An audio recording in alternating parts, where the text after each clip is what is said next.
Hey, everybody. Good evening. Good evening. Good evening. We're back right now with Rabbi, teacher, prophet, Dray Scott, all the way from Los Angeles, California.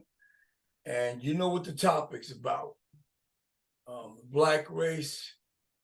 And we're coming at you and we're bringing it to you live and direct to commemorate Black History Month.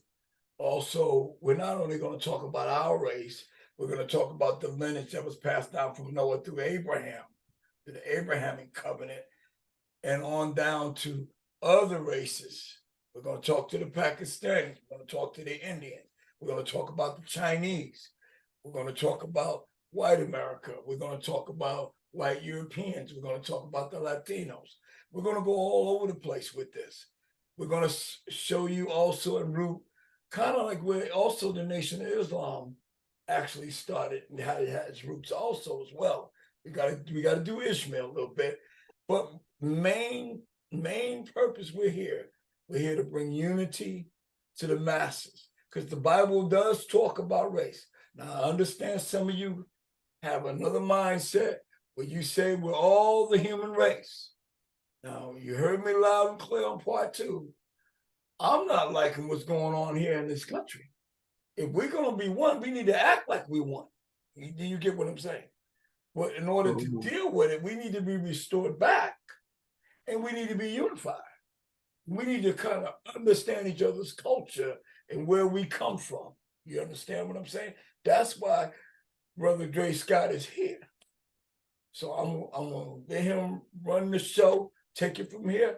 My mouth was closed for a second. I might come in and sneak and ask some questions, put a couple of scriptures in there, but I'm going to let him run. We were last talking about Abraham and his wife, Keturah, and her, and how Abraham sent them on their merry way to the east. Remember that word, the east. Where was that scripture at in the Bible there, my brother? Go ahead. Amen. Amen. Thank you, Brother Allen.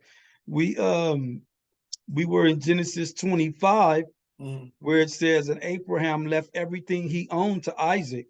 But while he was still living, he gave gifts to the sons of his concubines, and he sent them away from Isaac to the land of the east, as you had just mentioned.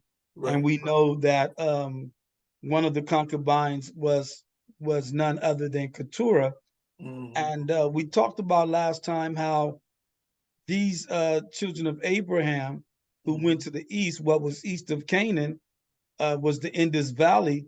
And this Indus Valley region is where we get a lot of our what we call now Indians, not Native American Indians, but the Indians of the famed Indus Valley. So that's where the Indi aspect comes from, Indus Valley. So they dwelt there right east of Canaan, east of Africa. And in a lot of the religions that they developed and things of that nature is a offshoot of what they learned from Abraham, and they took it and just kind of modified it. But the teachings of Abraham is definitely evident amongst them, and the fact that they got a somewhat of a Trinity and all that too. Trinity too, like the Father, Son, and Holy Spirit. Right. Wow. So yeah. So let me. I wanted to bring up this.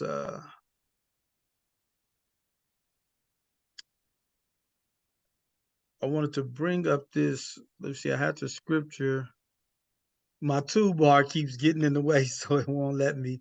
There we go. Click on certain things. I knew you had Genesis 25.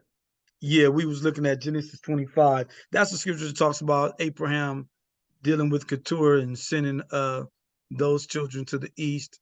And so we I don't want to belabor that point, but I do want to talk about the fact that these particular children of Abraham, as they developed and went, you was talking about the Asiatic races. Yes. Back in the ancient and earlier times, all you had was Asia Major and Minor, Africa, and Mesopotamian region. Those are the only three major regions that was talked about, highlighted, a lot of history written about that. When the Greeks came along later, you have the Aegean and that whole region that became a part of the major trade routes. All those cities that Paul went to, like Laodicea and Cappadocia, Ephesus, Cappadocia. yeah, Yeah, all those, Macedonia, yeah, yeah, Macedonia, yeah. they became major trade routes and major players on the stage of life. So those people, and as the, as the famous saying go, all roads led to Rome, Right. And Rome became what Egypt used to be, the education center, the trade center, the place of warfare. All of those things, Rome began to take precedence in that. And when the Greeks came in, a lot of Greeks, no shade on my Greek brothers and sisters, love y'all dearly, but we know that a lot of the Greek culture was nothing but copycats. They took everything from Egypt and Africa, renamed it, repackaged it, did a remix on it. Yes, they did. Yes, they did. And then redistributed. Yes, they did. And so a lot of the pantheon of their gods is none other than the a flipped version of the deities of ancient Egypt, things of that nature. So saying that when they begin to Hellenize, because they wasn't even called Greeks, they was called Hellenists. Hellenized Greeks. Yeah. Yeah. The word Greek was given to them by opponents, so it wasn't even a name that they held for themselves. They called themselves Hellenists, and then Greek was a name given to them, and then they became known as Hellenized Greeks or just Greeks. Right. But those names, that name Greek was given to them. So the Hellenists, when they begin to spread throughout the world and take over and conquer, they're conquering and taking over. They assimilated the people they conquered. They didn't destroy their gods. They didn't destroy their culture. Neither did Rome. They just said, "Hey, that's y'all God. We'll put him next to ours." And so they mixed Judaism with their gods. Judaism and anything else they got their hands on. Wow. Wow. Yes. That's why when Paul comes to the inscription where it says to the unknown God, yeah, in Book of Acts. He gave him that whole discourse. Yes. To this unknown God, he said, "In him we live, move, and have our beings." Your scholars said that. So he's talking to these Greeks, and he says, "Your scholars has made this comment about this unknown God." Yeah, and Paul was real good at ministering and debating. That was one of Paul's niches. Was to debate truth, and there ain't no better person to debate with than the Greeks. But when the Greeks spread it and conquered, they spreaded a lot of their tradition and religion to these other countries and cultures and stripped them of their own, right? And then repackaged it and resold it to them. It's kind of like a guy jacks you for your car. He go put another paint job on it, some rims and some new sounds, and come back and sell it to you. And get rid of change the serial number too. Yeah. Come back and sell it to you. That's what the Greeks did to everybody. And so, but that culture is a strong, thriving spiritual culture. If you go to India, anywhere down there, these people are very spiritual people. Very.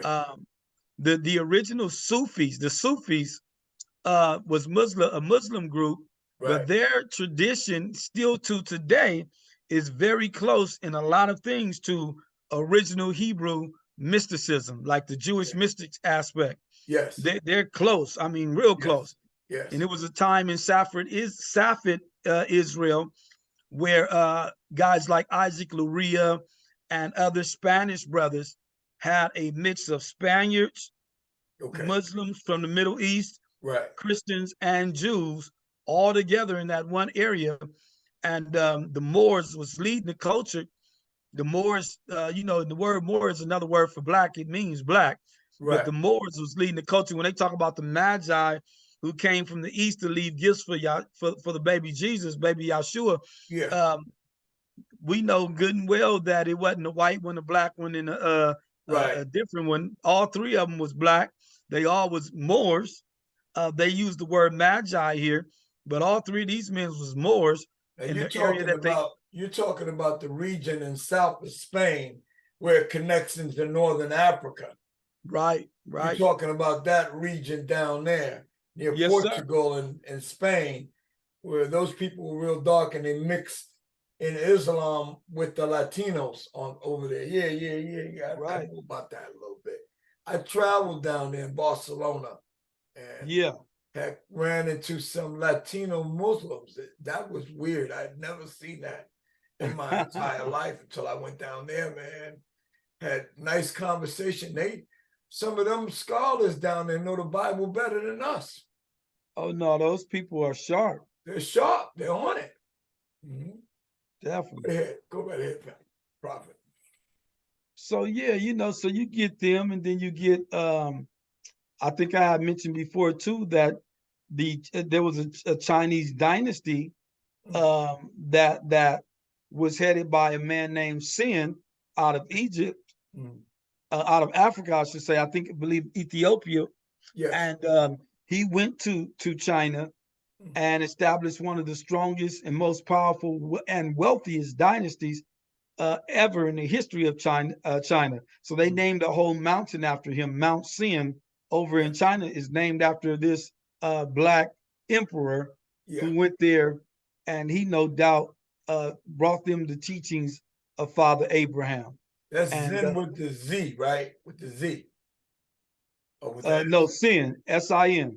Yeah, I think they put a Z there in English, but because that's what's that coach they used to coach for the Chicago Bulls. What was his name? Phil Jackson. You're talking about the Zen faith. You're talking about yes, Phil Jackson. Yeah, Phil Jackson. No, that's something different. Yeah. That's something different. Okay, it's different. Okay. Yeah, the Zen tradition came much later, but I'm talking about Mount Sin, S-I-N, with Emperor Sin. Okay. Yeah, they named it after Emperor Sin. But I just wanted to state that to show that as we talk about this Black History Month, we did not only invent great and indispensable stuff for the nation of America here, we did it for countries worldwide. Yes. We amassed economies in China that helped Japan and Tokyo, Hong Kong, all those regions profited. And it was a time where I believe Britain was coming against China, and Israel jumped in to help them. And most of them was Black Israelites that helped.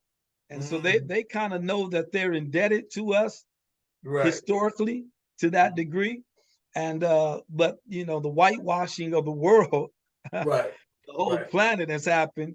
And I had a Chinese lady, my uncle, he owned a a strip mall in the city. And he had his lock and key place. It was the most successful Black business in the city at the time. He had been running for 37 years. And he rented out a space to a woman from China. And when she got in there, his wife was Costa Rican. So she spoke Spanish, but she was very dark skinned, about my complexion, but spoke Spanish because she was from Costa Rica. And so she had met the wife, never met my uncle. So she assumed that these were Spanish people who owned this, came to the United States, pulled themselves up by their bootstraps and was doing good. But when she met my uncle, she was surprised that a Black man could own that property and that he was a millionaire. So I'm talking to her one day. She's unloading her van. She had put up one of them little stores that you can buy almost anything in. She got clothes, she got cosmetics. I mean, just one shop stop type place. And I'm helping her unload. And so we're talking. And so she says, "Hey, so that's your uncle?" I said, "Yes, Mr. Walt's my uncle." And she said, how did he do this? I said, "How did you mean get his businesses and own this property?" She said, "Yeah, like Black people in America are poor. How did that?" And so I said, "Man, she didn't know because she had been whitewashed." She said, "All they show us over there on the news is like people on Skid Row, every once in a while, like gang violence, stuff like that, fighting Right. and Like killing. the stigma that they show. Yeah. And I said, well, you never checked out the sports, the Olympics, the NBA, Basketball, the baseball, NFL. football, Yeah, I said, you never. She says, you track. know what? I never thought about it. And I said, yeah, I mean, all those successful black men with money, rich, wealthy people. I said, that's just that. But we got people in that created the IBM, the company, and the computers and all of that. Microsoft was largely helped by a black man. And I started like breaking down to her the stuff black folks had did.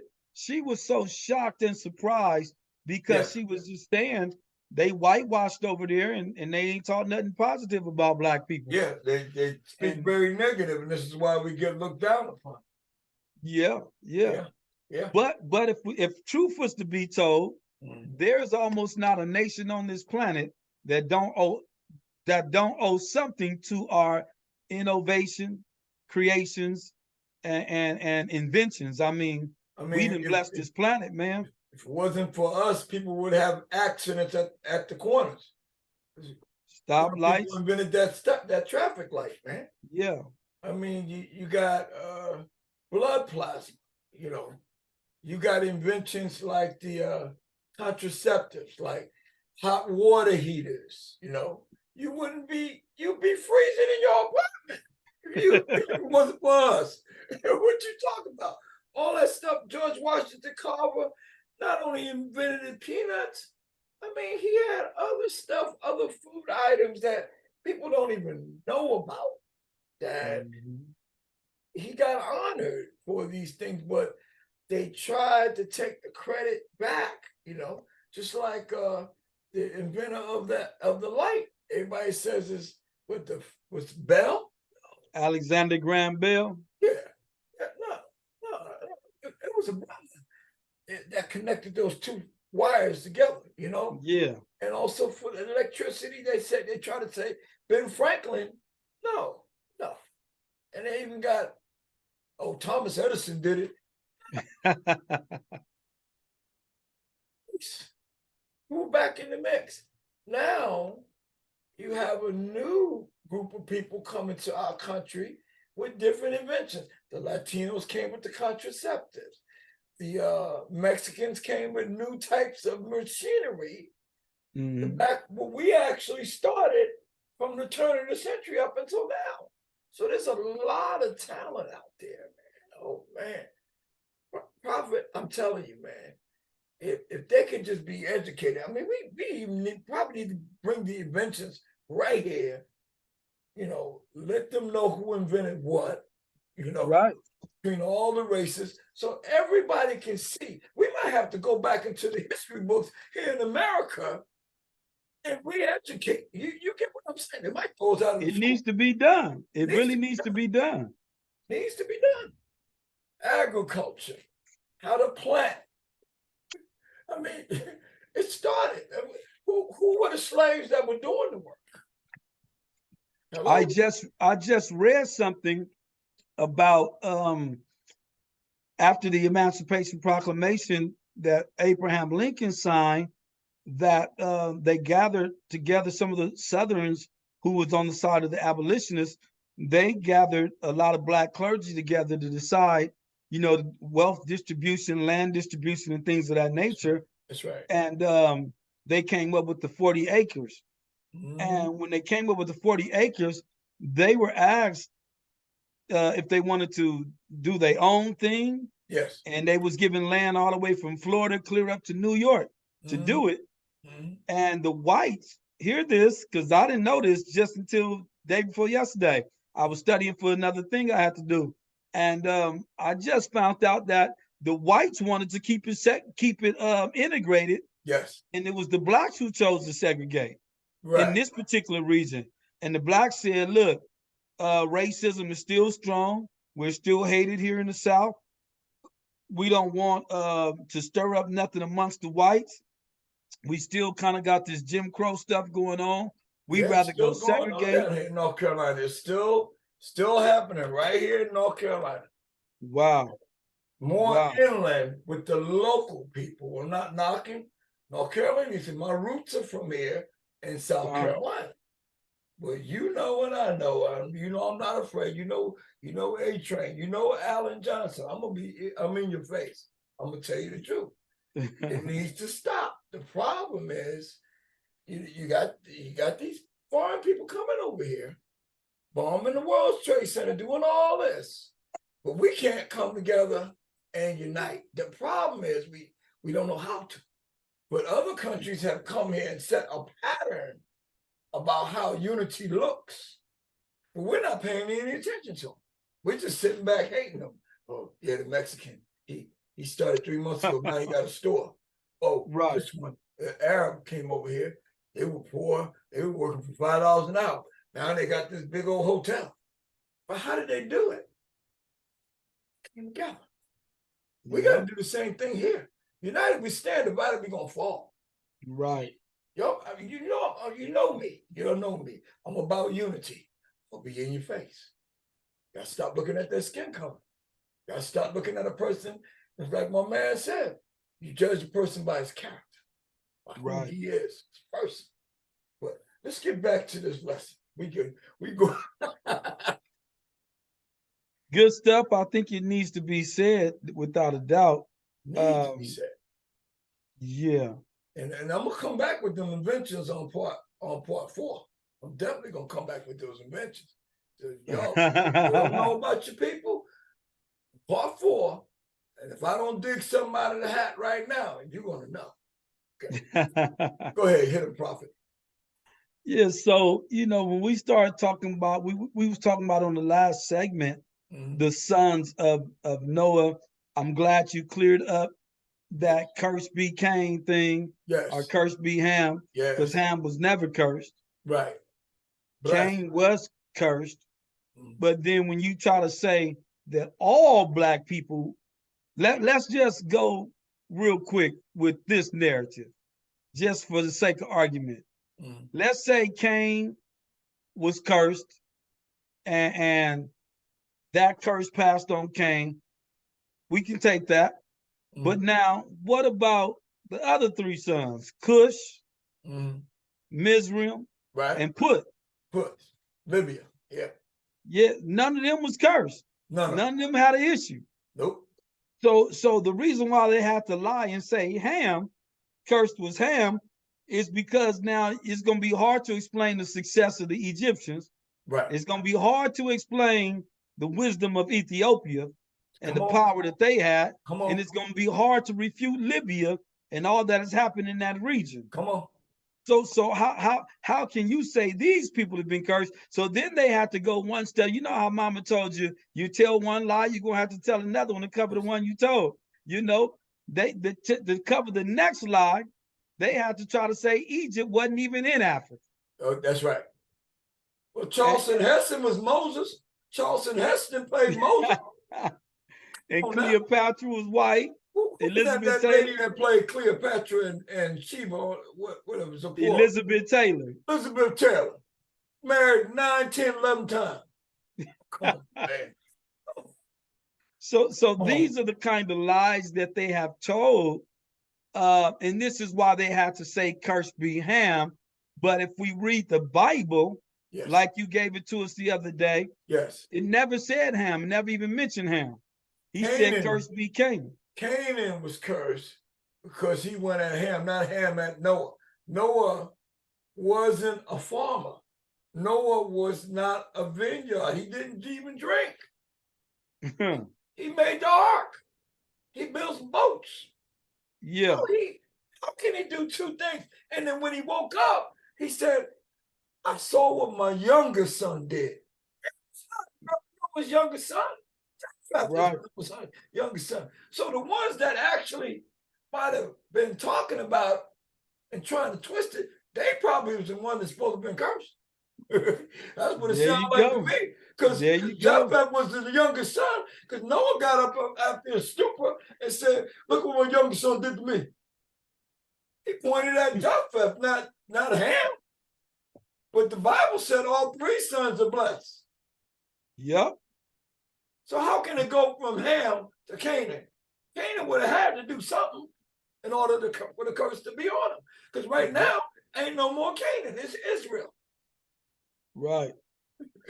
And all those other countries, Libya, Put's still here. Egypt's still here. Ethiopia's still here. But Canaan gone. So that's another set of black people. That's not all the black race. You get what I'm saying? One group. Yeah. So even if we went with that narrative that they kicking, it still only justifies them saying curse this is one group. Right. But they enslaved every Hebrew Israelite, black Hebrew Israelite they can put their hands on. And then they started enslaving other indentured servants to other tribes in Africa. That's right. And I don't know how many have ever watched that movie Shaka Zulu. But Shaka Zulu kind of told the story on how, you know, Shaka was deceived at first.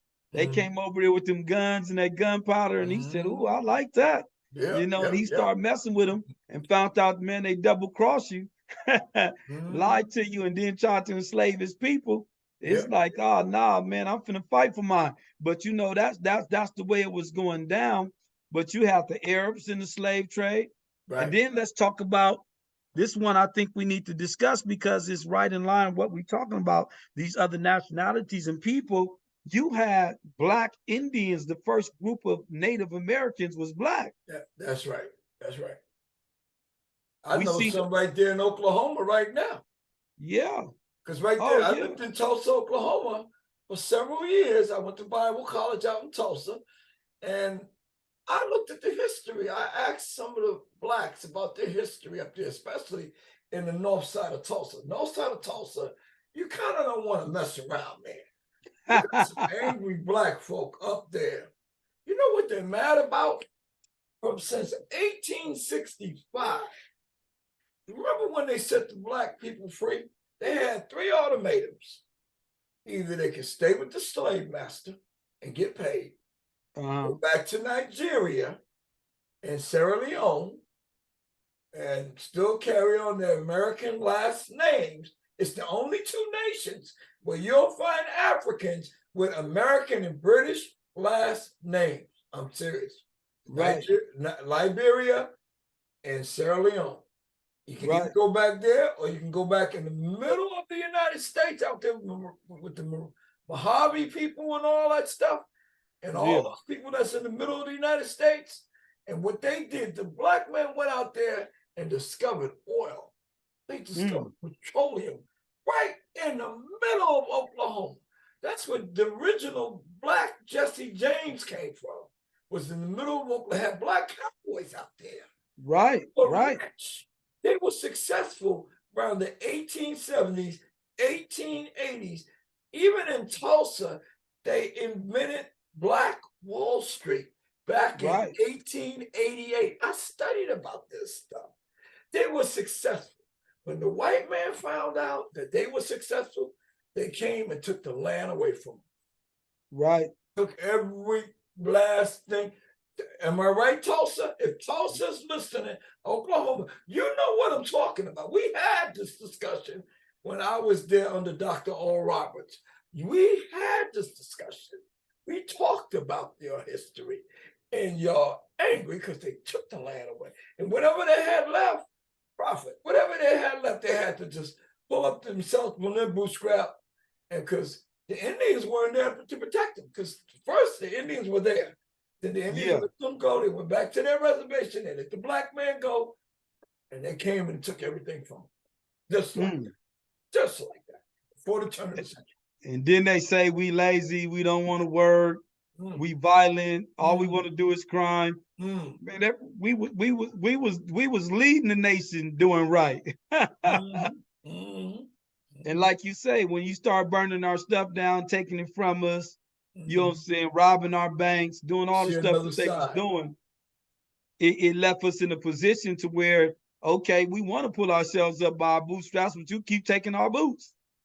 Another thing they did, the people in the islands, the Puerto Ricans, the Dominicans, and y'all know what I'm talking about, the Cubans, the Jamaicans, the Trinidadians, the people from Barbados, St. Kitts, the Virgin Islands, which predominantly is Black, either Latino or Black Indian. Right. West Indian, Black Indian, or Dominican. You've seen Big Papi, David Ortiz. He's from Dominican Republic. He blasted me and Brother Dray. They were free for almost 600 to 700 years. And after slavery, after they abolished slavery, they would not let the slave trade bring Africans from Liberia to America. So what the white man did, and I'm not trying, it's not racist, it's true.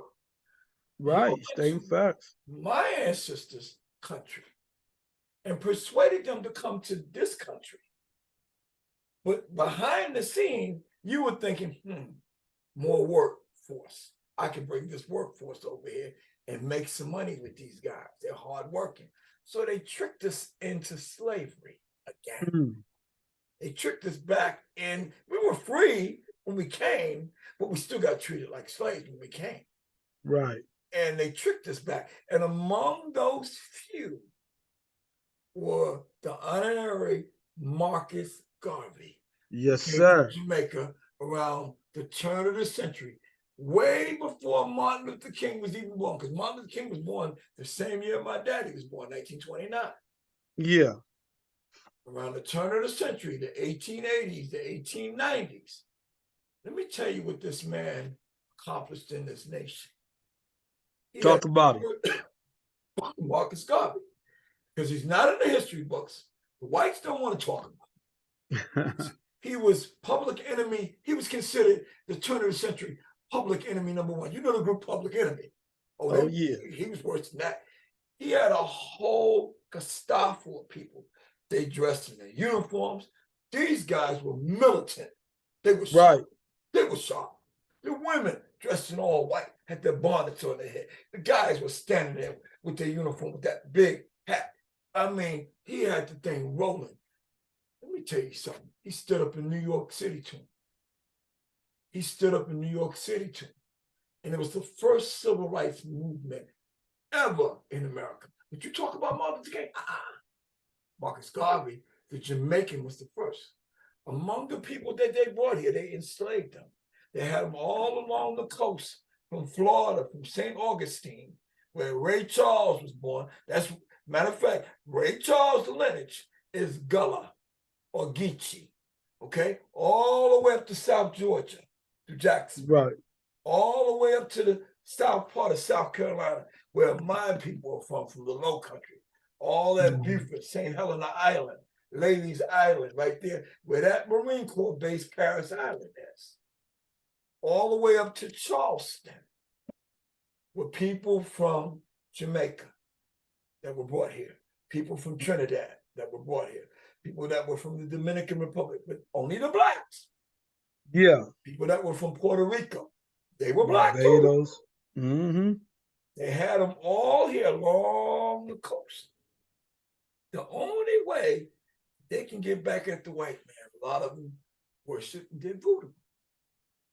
So what they would do on their slave master, mark my word, I'm talking from history from my great-grand. Okay? Right. They would put voodoo on the white man. Keep them off of them. Once the white man found out that they were doing voodoo, they left them alone on them islands. Dray Island, Ladies Island. Leave them niggas alone. They ran their own government. They had the big old things that wrap around their head, the long dresses. And they had this ancestral worship god called Dr. Buzzard. And anything you needed, you went to Dr. Buzzard, and he'll do like a little witchcraft stuff, and stuff will happen just like that. So there was history of this. Yeah. People brought it from their country here. But a lot of people, they took it out of the history book. Now, they taught it in South Carolina. And all the schools in South Carolina, they know, especially in the Low Country, Savannah, Georgia, they know. Yeah. Everybody outside's kind of like, why those people got an accent when they talk? Because their roots are from the islands. This is why when you hear me talk sometimes, I have a bit of an accent because it's in my blood. I have Gullah. Right. I have Geechee blood. I know my heritage. I know that my great-great-grandmother is from Dominican. I know my great-great-grandfather or my grandmother is descendants is from Haiti. So, but they're all African, but they were brought to those islands. They were Right. the French and the British ran the show for a while until they let the French Right. and go back into slavery. They brought them into Charleston in chains. Charleston, South Carolina. It's like they brought you Europeans up there to New York to Ellis Island. Some of y'all had it on chains and some of y'all didn't. Okay. So there's a lot of history that we're talking about here. Okay. I'm gonna go back to you, brother. Go ahead, talk to me. So I mean, nah, it's beautiful. I'm listening and loving it because it needs to be said, needs to be dealt with. And Marcus Garvey is one of my favorites that I've studied in history. I love what he was talking about, man. Kind of, even in the vein of what we're talking about from a scriptural standpoint, these men were spiritual men. One of the things he talked about that I love the most was nationality. It ain't no nation behind the word black or Negro or Negroid or color. Right. There's no flag. There's no country. Right. There's nothing. You don't have a nationality unless you have a land and a language. Right. A land and a language. So we speak English and we here in America, so we belong to this nation. But Marcus was saying, look, if you really want your real heritage, we can go to Guyana or Africa, get your nationality, because there's a flag behind Africa and which country you come from in Africa. There's a nationality, there's a language. And then if you just really need to be around the good old white Americans because you love them like that, then come on back.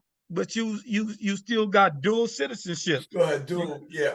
Because he had a Back to Africa movement where they can purchase land in the mother country, and they were teaching them how to take their money and invest in real estate and property. He taught blacks that because a lot of blacks were ignorant. Once they got a hold of money, they didn't know what to do with it, So he'd educate. Plus, for the women, he was the first one. Don't come here talking about the white man did this because of women were degraded back then. Not only black women, white women too. Oh yeah.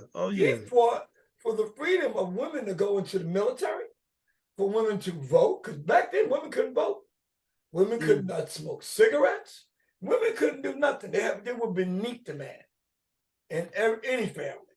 But he gave more rights to the women to come up.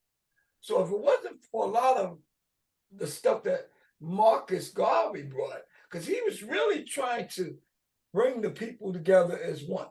But the problem was they kept opposing. So he said, okay, we're going to do this Back to Africa movement. If you want to go back to Africa, let's go. But I'm going to show you how to invest in your country where you're going to. There's a lot of that going on in the turn of the century. All of this happened before Martin Luther King and Malcolm X was even born. Oh yeah. So much. Frederick Douglass, another pioneer, politically sound. Yeah. It's just so much. I mean, we would have to do 5 or 6. One of the sisters hit me up today, told me, Brother Johnson, you and Brother Dray need to keep this thing going for the whole year. I wish I had that kind of time. Wish we had that time, sister. But we can probably get 1 more, 2 more in. We got to make it quick. We got to do that Flavor Flav, quick, fast, and a hurry joint. Yeah. But go ahead, brother. Go ahead. Let me shove about. Let's go back because we were reiterating. We were talking about how the Moors came in to being. Oh yeah, the Moors and all them and influence. When we read the Magi coming from where they were coming from to the east to see baby Jesus, baby Yeshua. We pictured 3 wise men and only one of them black, but all 3 was black. If there was 3, it could have been more, could have been less. But the Magi was black. This group of they were Moors that knew how to read the signs of the sky and all of that. And they taught other people that. And I just said that to say, even that depiction of us was marred, and you know what I'm saying. You got all these different, yeah. So you got the images of us being marred, but Abraham, he left his mark.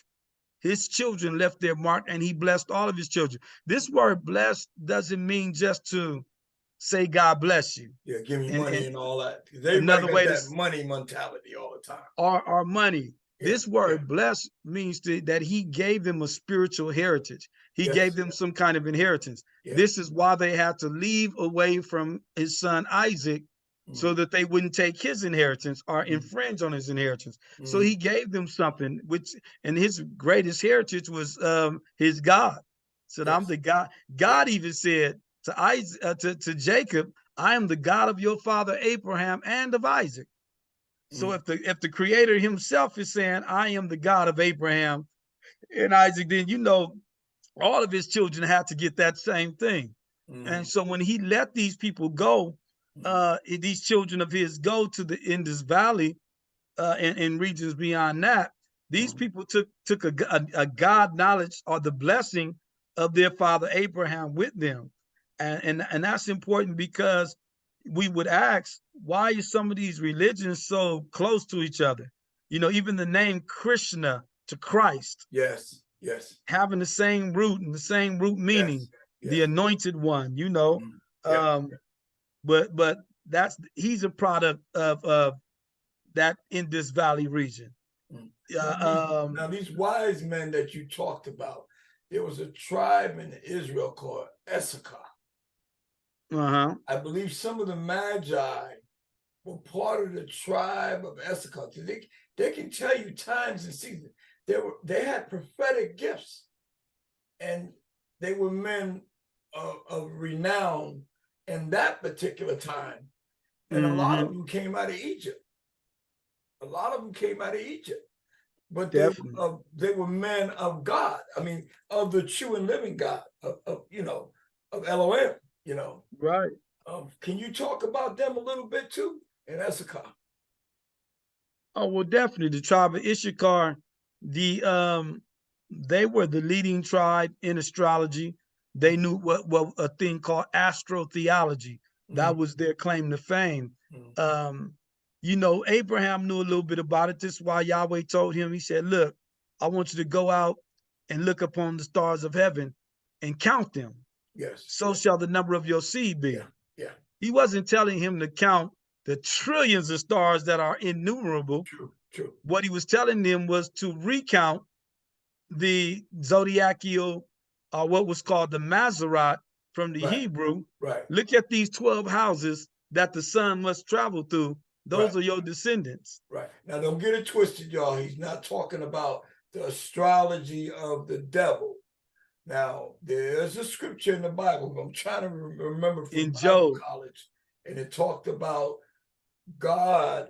See, the way the devil does it, he does it to tell people's fortune. God is doing it just to set time and place where people need to be at certain particular times to do his will and to do his bidding, and being led by those stars. You get what I'm saying? See, there's a will of God, in which you call astrology, but then there's the will of Satan too. So there's two sides of this now. Don't get it twisted. I was just had to break that down. So, the scripture you was talking about is in Job 38 and 32. He said, "Can you bring forth the consolations in their seasons, or lead out the bear with its cubs?" Yeah. 38 and what? 38 and 32. 32. And they talked about the Orion. The Orion was those set of astrological signs that was in the sky that predict January, February, March, everybody's birthday. But that particular one is in Job 9 and 9. About the Orion and Pleiades. About the Orion, that's it right there. So y'all write those scriptures down. Don't get it twisted. Now, we're not talking about the enemy. And Satan, we ain't bringing no witchcraft to the table. We ain't telling nobody's fortune. Go ahead, Rabbi. But even if you go back to Genesis, in the creation story, Genesis 1 creation story, he told them, he said, on the fourth day of creation, he created the sun and the moon and the stars, and he said, these shall be for your times and your seasons. Seasons, yeah. So they have their place. Like you said, this ain't no fortune telling. This is just simply, there is a message in the stars that God inscribed from their very inception when he created it. Right. And this is the Bible says that they do show his handiwork from day to day. Right. Just us and God's will. That's what God's referring to when he talks about these scriptures, y'all. Has nothing to do with no astrology. God reveals his secret to his prophets. That's it. So the Magi, some of them had prophetic gifts, don't get me wrong, but back then it was a different type of prophetic, different from today, you know. We all have a prophetic on us, but we have not all been called to be a prophet. So go right ahead, my brother. So you know, when you look at the Magi, they came out of a particular group of Chaldeans who have that same ability. Issachar had that same ability to be able to read the stars and to know. And so they said when they seen the star of Yahshua shining in the east, that they heard Holy Spirit tell them to follow that star. And when they got there, they would find he who was born King of the Jews. And so that's powerful in the sense that these Africans, man, now this the whole thing. Here, I always ask this question to people who say Jesus isn't black, didn't have nothing to do with the black race, wasn't Hamitic at all, didn't have. We proved on the last segment that Ham and Shem mixed together with all these different people, man. We just talked about Zipporah and Moses. We talked about Hagar. We talked about Ruth. We talked about Rahab. All these different women who, without a doubt, was Hamites, mixing with these Shemites, having these kids that became power. They wasn't just having normal kids. They was having Solomons. They was having, Davids. They was having powerful children that influenced the culture. Joseph, Mary Potiphar's wife, Ashna, and by her he had Manasseh and Ephraim, and these was two of the major tribes of Israel. Major tribes. This wasn't, they wasn't no little lesser tribe. They were major. They were so many in number that they had to split them up. That's why they said the half tribe of Manasseh went here and the other half went over there. They had to split the house up because them Negroes was popping them babies out like we do in the hood. You know? Yes, sir. No contraceptive. And so, when we look at the contribution, once again, these three black men, or however many, I keep saying three because I got, the three wise men locked in my head, but these wise men are these Magi and Moors when they came. Now, they was led by God without a doubt. They wasn't into no witchcraft or nothing, because when the King Herod told them, look, I know y'all come in and y'all say y'all seen this star in the east, y'all followed it, and somebody that's being born King of the Jews, when y'all find him, come back and talk to me. Let me know who he is so I can go worship too. You know what I'm saying? And the angel of the Lord told them, don't go back and talk to Herod. Go out another way, because Herod seeks to kill the child. So they were led by God. They wasn't just led by the star, they was led by God. And the star was the sign, it was the symbol of things. So I just said that to say, man, we've led in astrology, we've led in cosmology. Now let's talk about, it's a group I want to talk about, the Phoenicians. A lot of people, a lot of people do not consider the Phoenicians in their power and strength, but they have the best navy way before the Vikings, way before the Cents. All of them people sailed the sea, way before them. you have the Phoenicians. Phoenician And if you Empire. was going to win a war that had something to do with water, Empire. you better call the Phoenicians. Yes. If you was going to build a grand artifice and artifacts and do any kind of architectural work that requires scientific skill that lined it up with the planet, you have to call them brothers, man. The Phoenicians is where we get the first original Hebrew and Aramaic alphabet from. Yeah. It morphed from the Phoenicians to Canaan, then to Egypt, and then from Egypt to Aramaic and Hebrew, and then to Greek and Latin and English. Right. So man, we the Phoenicians had an alphabet. They had a people who was a naval fleet like no other. Them boys was Navy boys, you know, like no other. The Phoenician was called to help Solomon build the temple. He said, man, go call for that Phoenician from Tyre. Have him come, man, and have Aram come and help us build, because he knows the art and the skill. So high culture, man. These people were selling the seas going around the world. We talking as early as the 3rd century BC. 3rd century BC, yeah. During Ezra and Nehemiah's time, man, these men were selling the world. They was already over in Mesoamerica. They was already in what we call now North and South America. How you think them Aztecs, them Incas, and all them fellas knew how to build the same kind of pyramids with the same dimensions and all of that they was building in Egypt? That's these Phoenicians Mexico City right there.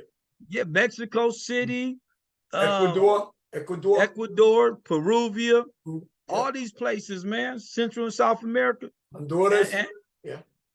So this is the influence of, and the Phoenicians was Canaanites. They was Hamites. Yeah. You know, and so this is the influence we've had upon our planet, man. Now, and they don't give us too much credit for it, but we've had. Did the Spaniards or the Latino kind of come out of that lineage right there? Without a doubt.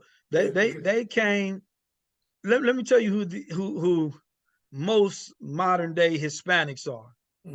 They are a mixture between a Spaniard group of people and an African group of people who was here in Mesoamerica together. Right. Now, this is a myth. Every black man over here wasn't a slave. That's true. The whole name Freeman, that last name Freeman, comes from free men. They were free men over here in America already. Right. When Columbus came, when Cortez came, when Ferdinand came, when all these individuals came, Ponce de Leon. Yeah. Not Columbus only landed in Jamaica. He didn't go to No, he never even made it to the States. Yeah, he went to Jamaica and thought he landed, and them Jamaicans scalped him. They cut his head off. He didn't come. They should be celebrating Ponce de Leon and Cortez Day in America, not Columbus. I don't know where they come with that holiday. He was a light-skinned Spaniard that went to Jamaica, thought he found America, and they scalped him. That's the history. Man. Bring that to the history book. It should be a Ponce de Leon Day. Miami, Florida, Tampa, Florida are the only 2 cities that celebrate Ponce de Leon Day. You want to know why they didn't celebrate Ponce de Leon Day? Because he was a darker Spaniard. Seriously. Columbus was much lighter. Oh, yeah. So they wanted, we're just going to celebrate Columbus Day. And Columbus was a Jew. A Sephardic Jew. Say that. Come on. Yeah. So I mean, look, these people, the Spaniards and the Africans that were over here already got together, was mating and doing their thing, roughly about 150 to 200 years of time in peace amongst each other. Way before the other invasions came. And we talking like in the 1200s, 1300s, right up in that time, 1400s, and what many consider the Dark Ages before the Renaissance age and all that came. These people was getting together, man, and doing their thing, and that's how most of the Hispanic race came to be. And then, of course, after the light-skinned Spaniards, as you just mentioned, and Cortez and all them kept, see, the thing is this, they kept coming over here because they had gold and silver like it was nothing, running like water.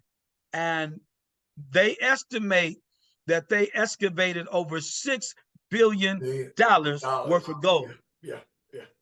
And take it back to England. And we wonder how them people get so rich and we were so poor. Well, they stole it. They pulled off the heist. They were the real pirates. They was the real pirates. And you talking about way in the 1200s, 1300s. They was taking billions of dollars worth of gold from these people.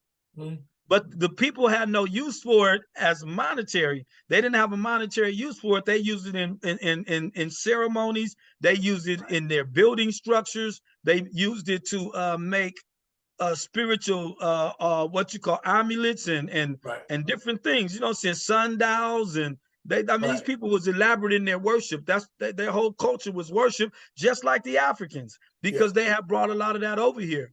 And so you know, we seen the movie Apocalypse, how they killed off the Aztecs and the Incas, made them fight each other, made them sacrifice to God and killed all their young, so that when Cortez came over here, the bearded white man, as they called him, they didn't have no defense. They killed all their young warriors. It was sacrifice to God. They knew an eclipse was coming, and they say, we're gonna tell these people that the sun is getting ready to be destroyed. And unless they sacrifice their children, we gonna lose the sun. And if we lose the sun, everything gone. So these people was bringing out their kids in the groves to be sacrificed to that demon Moloch. Sacrificing children. Yeah, child sacrifice, like these abortion clinics they got going, sacrificing our babies. These parents that go on welfare and leave their kids unattended, don't want to buy them clothes, got nice cars, living larger than me and you put together, and ain't paying no attention to them kids. Kids walking around snotty nose, ain't clean. Come on now. That to me is chop. I'm an advocate for kids. Sorry about that. I had to go it's there. All good. So I had to go there. You just repeating the spirit of Molech. You heard me preach this before. You're repeating the spirit of Molech by doing that. Using them children as pawns on the chessboard. That's what you're doing. That's what they did. You ain't teaching them nothing. They never finished high school. What are you doing? What are you doing? You just there just to collect the dollar from the welfare. And that's soon going to go. And they even lowering the food stamps now, sister. Brothers, if you're on the food stamps, it's going down. You're going to be on the streets. You got to go to work. Got to go to work. Got to go to work. Got to go to work. Now, the Latinos, let's still stick with the Latinos, because I know there's quite a few of them that are listening. So you got the Latinos of that day with Spaniards, mixed with Africans, even the not the Samoan, but the Puerto Ricans. Yes. Pariquas. You know, Tanio was the original name. Yes. But they were a mixture between an African and a Spaniard group. So there was a few people, Costa Ricans, they came from that same mixture. So Spain, who always, now let me say this about the Spaniards, they have for a long time been comfortable with blacks, mated with blacks, lived, cohabited with blacks. We just talked about the Moors. The Moors ruled over a Turkish and a Spanish empire for years. Yes. So we have a long-standing history. Ain't no coincidence that y'all got a Spanish Harlem down there. That's right. New York City. Ain't no coincidence, you know what I'm saying, that the Spaniards and the blacks in LA hang together, run together. We war against each other. The same way. But yeah, we work together. So it's been a long history with us and them. Yes. You know, the problem came when you had the light-skinned folks come in. I'm just gonna call them light-skinned, and they started manipulating, double-crossing, you know, doing what they do. Because the Roman Empire has influenced them. The Roman Empire brought the slavery in here. Right. I mean, as far as against color, you know. Yeah. Because before the Roman Empire, nobody looked at no color. Okay. Wasn't tripping on it like that. Mm-hmm. But you even had Native Americans who enslaved Africans themselves too, until they were double crossed. Right. I want you to notice. I want you to notice that one of the Catholic symbols, and I'm not ragging on Catholicism. I could, but I'm not. But one of the symbols is the double cross with the crown on top of it. Yes, yes. Now, when you see the two crosses like that there, and the crown on top of that thing, it looked like a religious symbol. Right. But think of what we call a double cross. If I say, Alan double crossed me, what am I saying? You know what I'm saying? You stabbed me in the back. You did something. Myself coming back. Yeah. I got so you. They were masters, or they dominated the double cross. That's what they did. That's who these Europeans were double crossers. You know, they put Jesus back on the cross, and he's already gone to risen. He's already. So yeah, these wicked Catholics, man, popes, and I'm not talking about the people who are parishioners of the Catholic Church. I'm talking about the authority of the Catholic Church under the pontiffs and popes that have existed, because a lot of these guys were Satanists, man. They straight up worshiped the devil, and they did a lot of devilish things, you know, the Crusades and all the witch hunts. And they even killed Galileo because Galileo seen some stars up there and was telling them that the earth wasn't in the center of the galaxy. And they said, oh, he got to go. Because the Pope say this, and the Pope is the vicar of God on the earth. He's the mouthpiece of God. Whatever he say, go. That devil is a liar. But when slavery hit and they were coming over here to conquer, they started wars between the darker skinned Indians and the tribes that they had influenced and bribed and paid money to. And these wars ensued. We hear about guys like Geronimo. We hear about different individuals, you know, saying who was powerful Indian people who thought that the white man could cohabit with them and they could have some peace until they got that old double cross. You know, and it's unfortunate, but your lighter skin or whiter skin Spaniards who were really Jewish Spaniards, right? Like Columbus, right? These individuals, they came and sowed a lot of discord. Now, you remember when the Rodney King riots took off? Yes, yes. I was here in LA, so I seen a lot of the looting and stuff firsthand. Well, you had guys from El Salvador. You had they call them border brothers, Hispanics. Chicanos. Well, no, Chicanos grew up here in America. The border brothers grew up in their country, and they come here across the border, you know what I'm saying, illegally. Yeah, we call them cartels. That's the mafia. Yeah. That's the mafia. That's the mafia name for them. Cartel. So you got these border brothers, El Salvadorians, not Ecuadorians, but from Honduras, Sinaloa, different places in Mexico, right? And South America. They was over here looting. Now the brothers, they go up in there and snatch a TV, take it home. Man, I gotta get onto your TV. They coming back, get the next TV. You know what I'm saying? They toting couches out of furniture stores. They doing their thing. But now these Mexican boys, I can't call them Mexicans. They don't like to be called Mexicans because all of them ain't from Mexico. These border brothers, they were smashing and burning. Right. They hit the store, loot, get what they gonna get, and then they throwing cocktails, burning. Negroes is like, man, what is y'all doing? Hey, man, we coming back tomorrow. Don't be burning these stores, man. What is wrong with y'all? So they was making it look like all the blacks was doing the burning. Man, wasn't no black out there trying to burn nothing. We coming back tomorrow. And if ain't nothing left but the door on the hinge, then we might can use the door for something. You know what I'm saying? That was their mindset.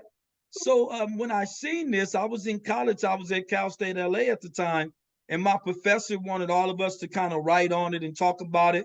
So I did a little history, and I say, why are they so afraid of blacks and Hispanics getting along?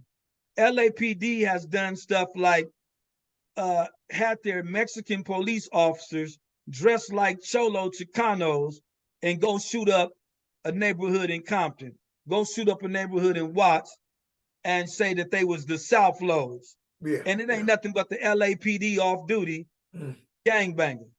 So they can stir up some confusion amongst the blacks and the Hispanics and keep that violence going. So I was wondering why they so dead set on us not coming together. Well, I did some research and found out that the Seminole Indians got together with some Africans and gave these Europeans the whooping of their life. They never talk about it in history. Ain't written in no history book that I could find.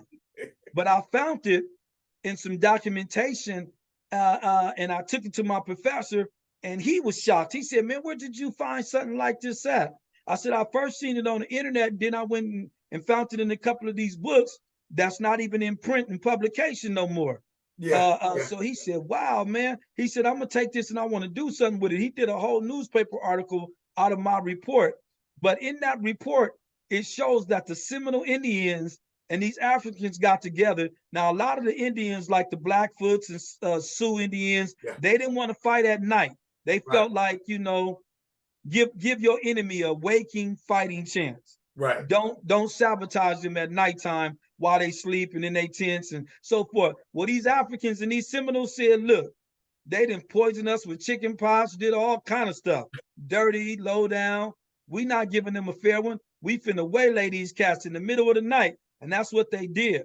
And they killed so many of these Europeans and the Spaniards that they had sent to the Queen of England that, look, we not coming back over here unless you give us some military, because these folks over here cutting up. I think the loss, if I can remember correctly, the loss was somewhere around 60 to 70,000 in a month's time. This is in LA. No, this is in South America. Okay, because I know the Seminole Indians, most of them are in Florida. Yeah. And you have some in Baja, which is that strip of island that hangs out from California on the Tijuana side. You got Seminoles there, and Mojave on that west coast. And then you got Seminoles going down to Florida. My neck of the woods is Cherokee. Yeah. Blackfoot is in Cherokees are in central part of the United States, but it varies. You have you got other tribes also out there, you know. Right. Up in Manhattan, you remember when they had Manhattan and they sold Manhattan to the pilgrims that came over from Europe for $24. And those Indians are unique. I can't pronounce Iguana. I can't pronounce. I think it starts with an A. Aquanta Indians, something like that. Aquanta Indians or something like that. They're up in New York in the northern. They still got Indians out there in the mountains. You know, up there in New York and Pennsylvania. You know, and a lot of them are from our descendant. But when they migrated to the north, just like the Assyrians did, their skin became much lighter. Right. In the south, you go and from being raped and co-marrying and co-mingling with Europeans. Yeah, and blacks also have mingled with the Indians. I mean, definitely, my family, you know, definitely, big time. You know, we showed them a lot. We taught them a lot. They accredited to us. They don't say nothing different. If you talk to some of the elders, man, amongst the tribes, they'll tell you, you know, we owe a lot to Africa. Yeah. Because it's funny, they don't want to admit this stuff. The Europeans don't. But in their little documentaries, you watch certain stuff in the History Channel and all this, they will talk about the similarities between our pyramids, between our numerical systems, our alphabet, our hieroglyphs. They'll talk about the similarities in the sacred geometry. I mean, it's just staring you right in your face. How we got all these similarities and we wasn't in contact. But they'll say, but there's no way that they were in contact with each other. We think some aliens came and gave everybody technology. Y'all rather have some people come from outer space some aliens than to simply say we can travel across the land, because they don't want it to be said nobody sailed the seas before they did. Right. Foolishness, man. That's why they had Columbus up there, and all the other Spanish explorers, they don't talk about them. But how did Costa Rica came about? How did Ecuador and Honduras and Panama, which is part of Africa, Panama, Right. they're darker than me and you put together in Panama. Yeah, they are. And everybody that goes through to the other side of the United States has to go through where? The Panama Canal. You can't go no other place. You have to go back around the North Pole, and you're going to freeze your buns off before you get to the other side. The only safest place you can go, and even the white man will tell you, you have to go through them darkies in Panama. Okay? It's not, didn't mean no racial slur there, but this is the stigma that they have in these nations against people of color, or either Latino people of color, or you got the Aborigines down in Australia with the wide noses like mine. You got them. We left them out too. You know, you got some in Indonesia and Malaysia. Well, we were getting ready to go there when you were talking about the Indians, but we didn't even talk about the Asians yet. Okay. Right. We just on the Latino side, you know, how this migrated. But on that next segment, we're going to China, we're going to Japan, we're going to the Philippines. Something unique about the Philippines too. They're the only nation that's mixed. They have a strong mixture with our people too. Asian. Yeah. They have a strong mixture with our people. Yeah, Black, Latino, and Asian. They're the only ones. They're the only ones. And some even believe that that some of them are of the tribes of Israel. I haven't done a lot of extensive research on that, but it's some of my Hebrew Israelite brothers that say that they have, and that some of the Hispanics, some of the Asians are other tribes, or other tribes have migrated to those places. But you know, I don't doubt it, because the Bible says that God scattered us upon the four corners of the earth. 4 corners of the earth. But you look at their language, look at their letters too. Tagalog language, that's what they speak, their native language. But mostly all of them speak English now. But Tagalog it's a native language. Some of the letters will remind you of some Hebrew and Aramaic letters. Right. And the Tagalog letters. If you go to Korea, look at the letters, look at the Taiwanese lettering and the writings. We can go deeper, a little bit deeper. I've had a chance to visit a lot of these countries in the Navy, in the Army. I've been to Japan many a times, Philippines. I had a chance to go to Kuala Lumpur, Malaysia, up in the mountains, Shanghai, China, where, I mean, you got the baddest fighters in the world up there in Shanghai, man. You think you're watching Bruce Lee in movies? Shanghai. Damn, shoot. And them jokers on the street in Hong Kong, if they don't beat you down in the street, it's by China, half of it's run by the British. One belongs to communist China, one belongs to Britain. Britain is getting ready to relinquish and give back their nation. They got all they can get out of the Chinese. And the Chinese got all they can get out of Britain.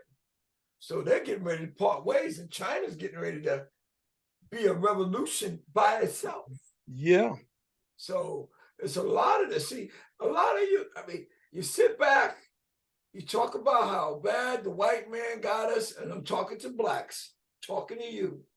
You should go to China and see how they're being, the ones that, especially the ones that speak Cantonese. You got 2 main languages, Cantonese and Mandarin.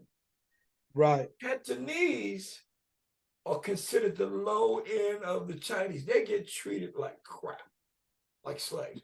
The Mandarins are your high class and eloquent, Nebuchadnezzar style people, you know, with the pinky out, you know. So it's coming together. But there's this communism that they have in North Korea. See, you need to be in the politics, and you need to go back and study the history on these nations and see where all of this came from. But we're going to save the Chinese for the next segment of our show when we talk about all of this. And I like to talk on the Latino a little bit more and kind of talk about the Indian. You talked about the India and Indian and the countries that are connected to Pakistan. What are the other countries? Morocco and all of them over there. All of those. Morocco. Yeah. Yeah. And it's huh? But and then next time we'll even talk about Yugoslavia, Romania. We'll get into Russia, Magog and Gog, and all of those. All them descendants of Japheth. All of Japheth. And then at the same time, we're talking Shem and Ham right now. But this is the dividing point where we're talking a little about the races that are here today. So this is not, I'm sorry that we have to bring our thing across and to say white man or this. I apologize. I don't mean to offend nobody. I mean, we're all, like you said, one human race, but we better start getting along like we are.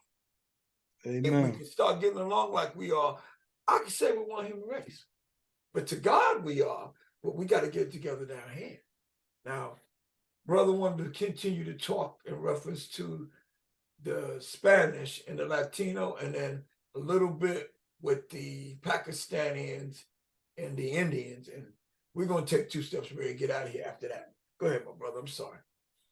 I was pretty much done with the Spanish aspect of it. Just wanted to point out a few of those things, that we pointed out. And when it comes to the people of the Indus Valley, we kind of talked about them just being Abraham's descendants. Yeah. When you go through Sri Lanka, places like that, man, you can still see some of the tenets of Abraham's faith in it. The way they done civilization, the Aryan invasion changed a lot of that. Them people was not Hindu before that. Before the Aryan invasion, you will never find a half these faiths over there. And you talk to Indians, a lot of Indians. I got a few people I deal with in ministry that are from India. They don't even know their history like that. They don't know when Hinduism started and who started it. They just knew they grew up in it and it's been a part of their country and it's older than Christianity and this and that. But I tell them all the time, before the Aryan invasion, y'all didn't have Hinduism. No. Hinduism was a caste religion. You had to be rich to be one of them. Okay. And it was wealthy people. And that's why Buddha, he didn't like the whole thing and started Buddhism. And didn't like the politics behind it. And he said that, look, man, I got these 8 paths of enlightenment. If you do that, you all right. You ain't got to go through all of these Hindus trying to send you through. But before that, how did that religion come about, the Hinduism? How did that come about? Because you said they got a trinity like the Christian church and like the Jews. Yeah, well, you had Krishna was real popular in that region, right? Yeah. Krishna was during the, I want to say, he was probably 4th, 5th century, around about in between 4th and 5th century. We would call that the silent times in the Bible. Okay. The time when, Judaism kind of was established, but went quiet. God wasn't speaking like he was speaking in the older times. We call it the silent years. And during that particular time, you had like a few of the faiths that rise up. We're talking about Maccabee, right? Maccabee. Yeah. With the Maccabees was the end part of that period, though. Right. Okay. So you had that you had Hare Krishna doing his thing. He was the biggest. I'm just going to use him. He was the largest sect of any religion. Zoroaster was another big one. Yeah. Him and them two, Krishna and Zoroaster, was the 2 big ones. Yeah. Well, a lot of the Hindus morphed from Zoroasterism or Christianist faith. And when the Aryan invasion came through, like I said, it left a rich and a poor, and the rich was being taught this religion that ended up morphing into Hinduism. Okay. And so they had they didn't call themselves prophets. They had sages or seers or I forget the particular name. Excuse me. So if you're Buddhist or Hindu, and I'm not saying the name of your leaders right, we would compare them to our prophets. They were getting the scriptures, okay. the Bhagavad scriptures, right. And they were getting revelations, and they were getting information, okay. And that revelation and information, in conjunction with the older religions right. of Zoroaster and Krishna, just morphed into what now we know as Hindu. Okay. So yeah, and then Buddha sprung off of that. But if you see the earlier, before though that era came in, it was a lot like what the Jews do and what the Africans do, as opposed to as it relates to how we worship, how we sing, how we praise, all of that. And then, like I told you before, the Sufis with the dancing and the twirling and the saying of their mantras and stuff like that, the they bells function on a the lot. ankle and stuff. Yeah. Yeah, they function a lot like the mystic Jews. Okay. And mystic Christianities, the Christian Kabbalah and things of that nature. Their religions are almost identical, but one's Islamic because they had an Islamic invasion and influence, and the other one's Judaism. But they are very much so function the same when it comes to, they believe in going into mystical states of consciousness, talking to angels and dealing with the angelic realm. They believe in the jinn, the Sufi do. The Hebrews would call them tellies, the tellies. I heard so so you got different, different names and terminologies, but very much so the same stuff being said. And so that's the kind of influence Abraham and his descendancy had upon them people. Keturah that side. Is still to today. Keturah side. Keturah and the concubines. And that's mainly from Shem, from Noah. That side. It's Hamek, but it's also Shem, but more Shem side going toward Asia. Yes, the Asiatic blacks they're called. Yes. So I just want to just end it with this one, and viewers had a big question in reference to this.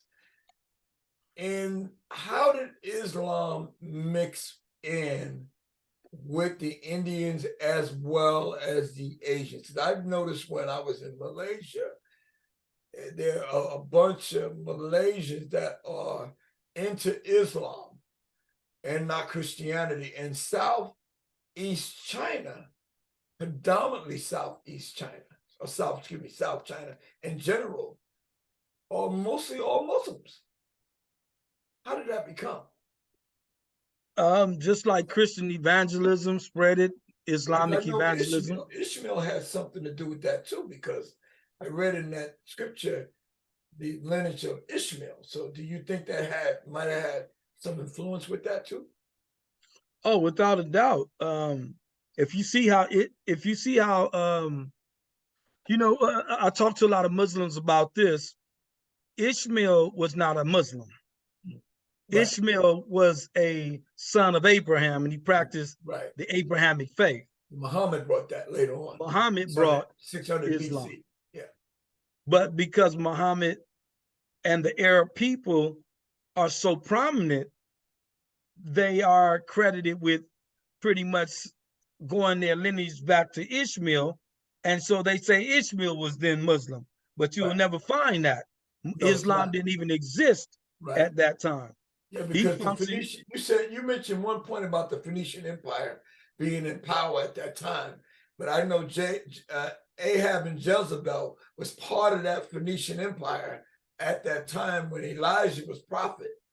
And from what I heard is that they conquered Muhammad sent the revolution against the Phoenician Empire, because they were worshiping ancestral gods and they were worshiping sex, like they were into the spirit of Aphrodite and ostrich and all of that. So he banned it and stopped it. And his religion. Yeah, you're talking about way later, way later time in history, but definitely same people, just a later time in history. Mm-hmm. And Islam spread through when Sultan came on after Muhammad first, then Khadijah took Muhammad and made him popular, helped him out financially, and pretty much became what we would know now as a publicist.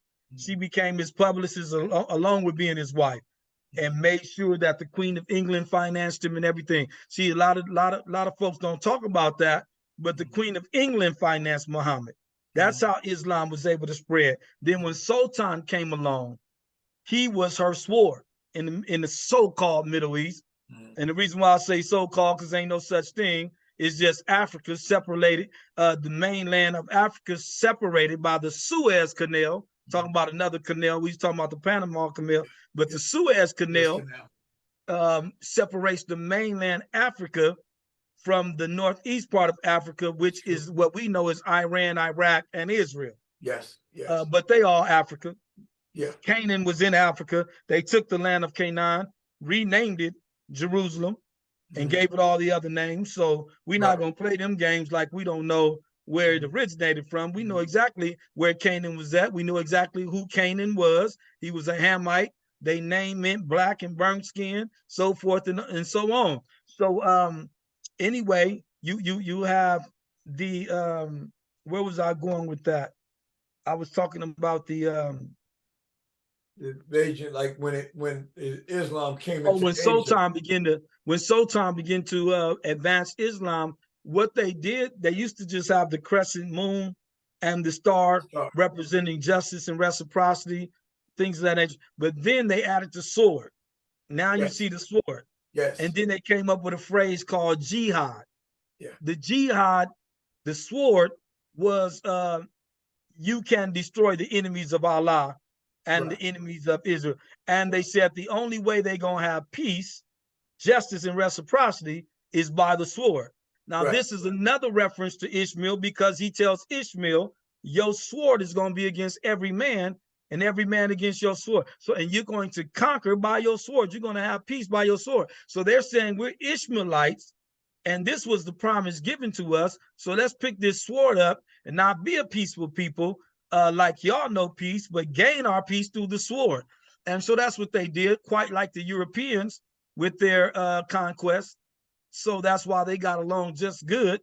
The Europeans, queens and kings, financing Sultan and all the and money all was that. rolling in. As long as the money was rolling. Oh yeah, the money. Another thing when Sarah told Abraham to get rid of Hagar, there was a prophecy in that in Genesis too. I can't remember the scripture, but it said that God blessed Ishmael. Yeah. Spoke a blessing over Ishmael. And told him he's going to be a mighty nation. Prosperous, but he's going to be like a wild man. Yep. Conquering his own brothers, conquering his own whatever. That's the scripture I was just quoting. Yeah. What do we have right now? You just quoted that scripture. There's two scriptures in the Bible. One was the history and one was later. But where's Islam right now? You see, Idi Amin. You got these different, radical groups and stuff. Taliban's and Afghanistan and whatnot. All of that was prophesied in the Bible over Ishmael when Sarah told Abraham, get rid of her. You know how long Abraham kept Ishmael around? It was when years. Sarah said, go into Ishmael and go into Haggai and have a baby. You know how long Ishmael and Haggai was around? Close to 30 years, wasn't it? I think it was 3. 3 years? 3 years. And Sarah was getting paranoid. Abraham was a player, man. He was tapping that, man. Okay? Forgive me, Lord. Forgive me for saying, but Abraham was doing some foul plays. Sarah got so mad. Get rid of him. And the angel of the Lord had to come to Abraham and said, listen to your wife. Listen to your wife. Abraham was messing around. He kept going back to Haggai. That's why Sarah was so jealous. Okay? Yeah. Abraham wasn't all that good now. He became righteous and father of all nations, father of faith, all that. But back in the day, Abram was something else. Not Abraham, but Abram was something else. Okay? Yeah. 3 years he was holding on to her before they got rid of, before they got out of it, and God prophesied over Ishmael. Yeah. That's steep, man. Okay, so where are we going now with them as far as China, Malaysia, and then we're gonna get out of here after this. I dealt with China already, just the black influence with Mount Sin, now Malaysia and all that area. A lot of these people who, when the children of Abraham spread, they went through the Indus Valley, spent some time there in the Indus Valley, but then they went down into places we know now as China, Hong Kong, Taiwan, these type places. And not only did Abraham's kids go down there, but the gospel spread down there. And the gospel of Christianity spread down there. And with that, you got to remember the Phoenicians were selling on the sea. Mm-hmm. You had a tribe of Dan. Right. Danites sold far and wide too. Yeah. They were sellers also. And now they were the ones that brought Judaism there, was the Danites, right? Right, the Danites. They brought that's God, where you get the word Danish to the Asian people for the first time. Okay. Yeah. The Danites. Even when you look at the word Danish, the Danish people are the Danish. Yeah. Danish people come from the tribe of Dan. Yeah. What about Gad? Because I heard a lot about Gad going into the Asian regions and Indian and all that over there too. You had quite a few of the tribes there because they were scattered everywhere. You know, they didn't just stay in the Mesopotamian or in the African region. They started going east, and especially during the times where you had heavy persecution, like 70 AD and things of that nature, you had these black clans of Christians and Jews both fleeing and going down to different places. And then you had them going to China quite a bit and to different parts of that region, the Asiatic region. Malaysia, China, all them places. Cambodia, you had Singapore, Indonesia, which is an island out in the middle of the Pacific, down in the Bossi Straits near the equator. That's right. They were finding refuge there, and they were going to the mountains and to the monasteries, you know, worshiping, meditating, getting away from that craziness of all the Catholics was martyring like crazy, blood shedding like crazy. So you know, you had them go down there. What was that? Yeah, the monks came out of that too, huh? Oh yeah, you got a lot of religious. The original monks were not worshiping with the Catholic. The original monks were actually sold out to God, period. And then the Catholic influence came in and started to indoctrinate and bring them into their mode, you know, and their way. Catholicism took over kind of to a certain extent. Because I know a lot of Filipinos and a lot of Asian that started with the Catholic, you know. Yeah. You didn't really start with Christianity, even though Christianity was spread worldwide. But at the same time, Catholicism came there first, and then Christianity came. Absolutely. Yeah. Okay. Man, we went all the way down, man. We was on this thing for about 2 hours, I probably. yeah. We done trotted the globe, man. We done been from the ghettos of New York and LA all the way to China. Yeah. Now, when we come back next, y'all, we're going to go into Asia a little bit more deeper. We're going to go basically with Christianity back around the globe. We might even go down to Australia. I've only visited Australia twice.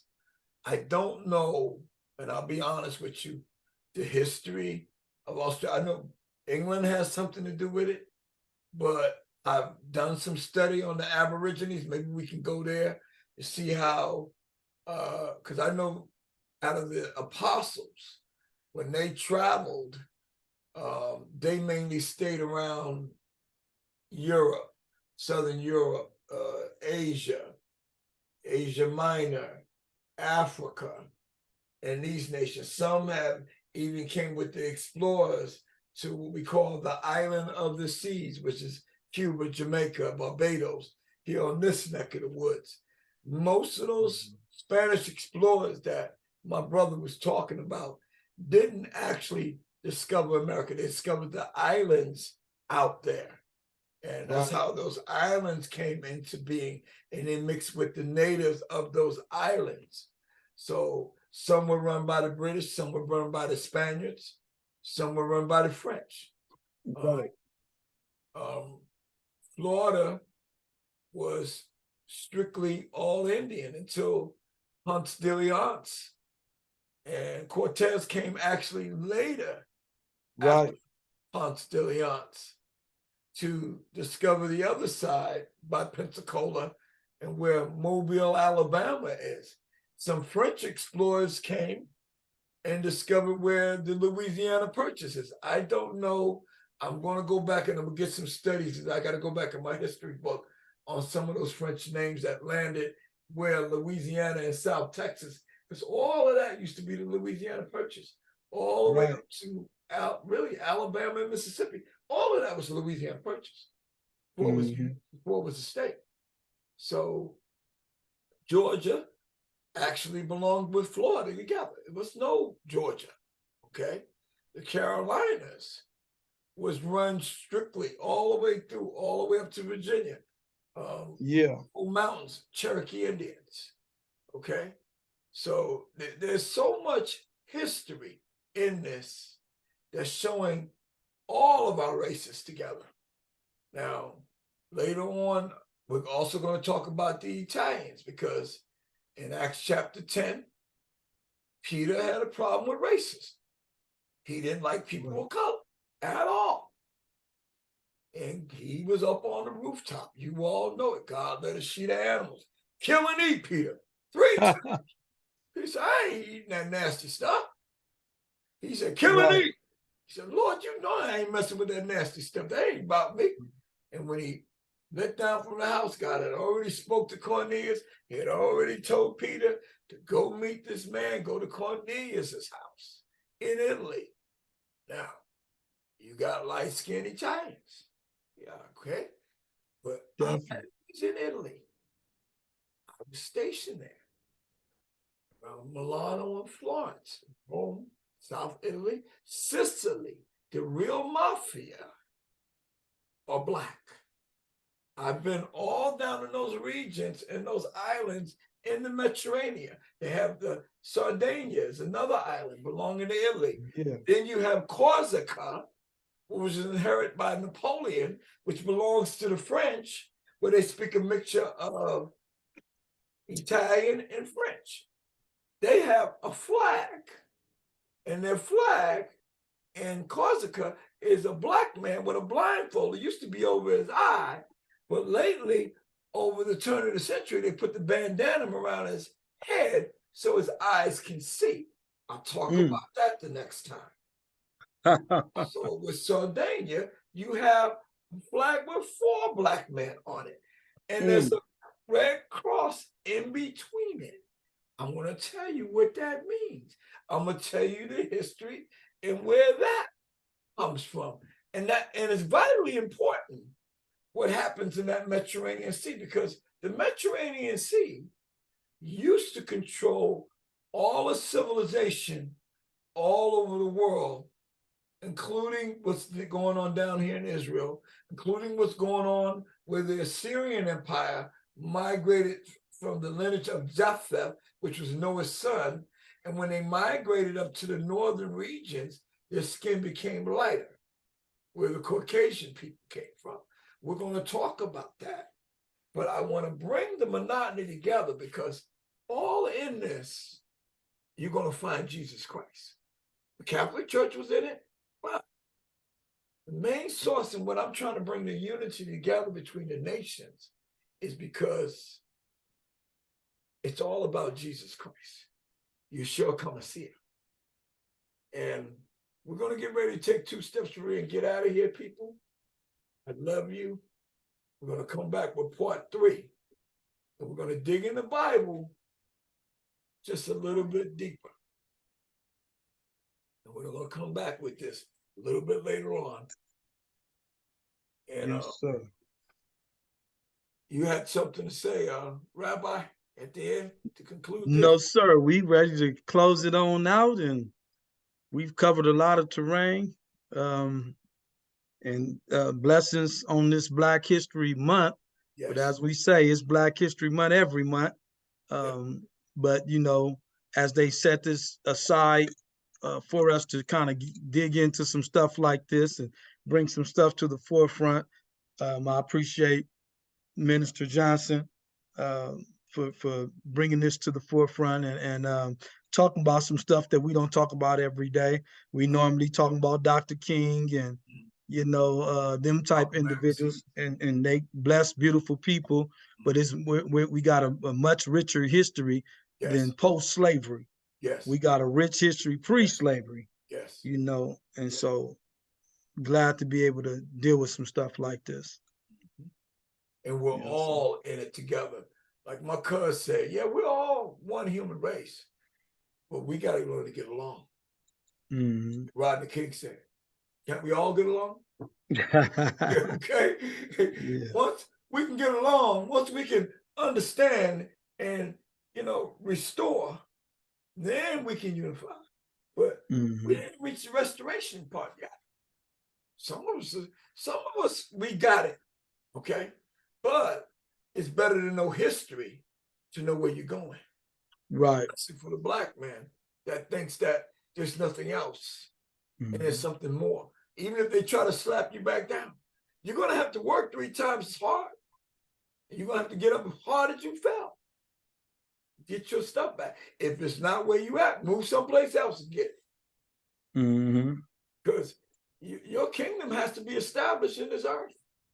And it has to be established to Yeshua HaMashiach. He's going to establish it. The Bible says there's a way that's right to a man, but that way can lead to death. He said, but if you take your ways and you give it to God, God will make sure that your ways are established if you give it to him first. And this is the main thing, that the thrust that we're going after is Jesus in this. It's not about racism, even though we talk like a bunch of brothers together, but that's the way we talk. But we don't mean no harm.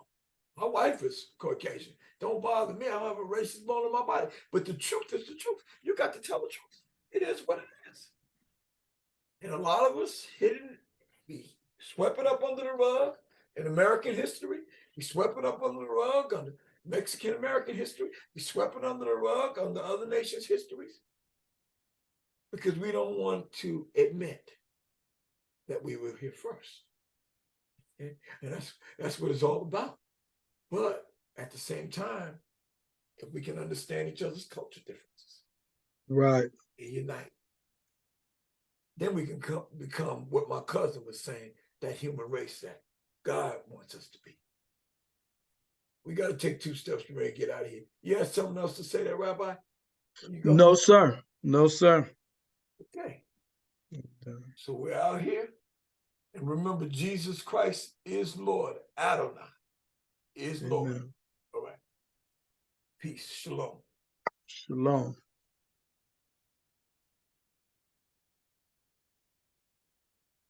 Did I hit it?